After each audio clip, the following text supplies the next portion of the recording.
Wahai orang-orang yang sibuk mengurusi dunia, sungguh Anda telah tertipu oleh angan-angan yang panjang dan tenggelam dalam kelalaian.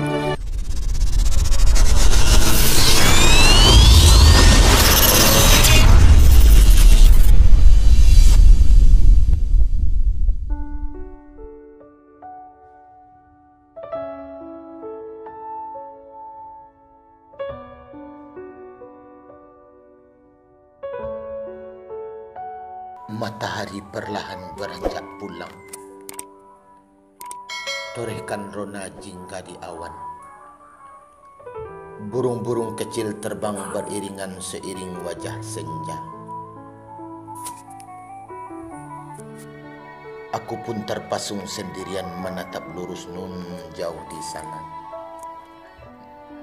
Sayup ku dengar alunan takbir berkumandang, pertanda maghrib sudah datang. Malam pun hadir seiring kegelapan. Langit pun mulai memunculkan bintang-bintang. Seraya aku bertanya, sampai kapan ku kan hanyut dalam angan-angan, menghabiskan waktu dengan kelalaian. Kembali ku buka buku di hariku. Oh, alangkah malunya daku. Raporku merah. Tuhan, qada dan qadarmu telah mengalahkanku. Ku telah tertawan oleh nafsu yang egois. Tuhan, ku mohon, sudilah kiranya Engkau menolongku. Sungguh ku tak berdaya tanpa bimbingan dan kuasa-Mu. Seandainya malam ini ku Kau panggil, sungguh tak ada yang dapat ku persembahkan kecuali secercah harapan akan rahmat dan ampunan-Mu dari segudang dosa dan setumpuk kesalahan. Lantunan syair pujangga membuatku semakin larut dalam duka nestapa. Ya man bidunya mustagan qad garrahu tulul amal awalam yazal fi ghaflatin hatta dana minhul ajal. Al-mautu ya'ti baghtatan wal qabru sunduqul amal.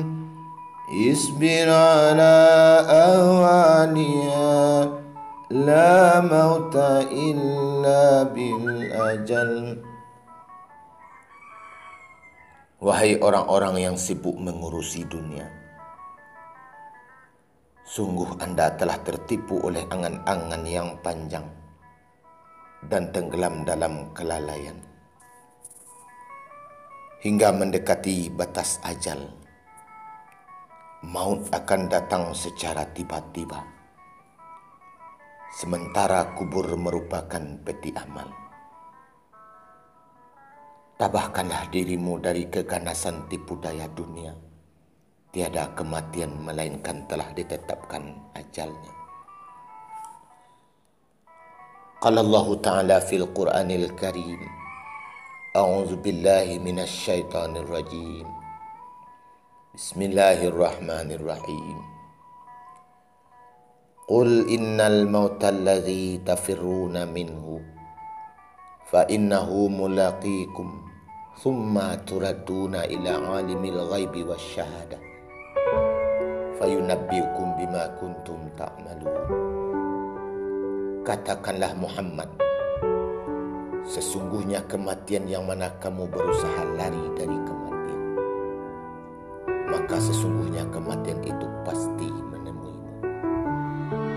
Kemudian kamu akan dikembalikan kepada Zat yang Maha mengetahui yang gaib dan yang nyata. Maka akan disampaikan, diberi menceritakan kepadamu tentang apa yang telah kamu perbuat, tentang apa yang telah kamu amalkan.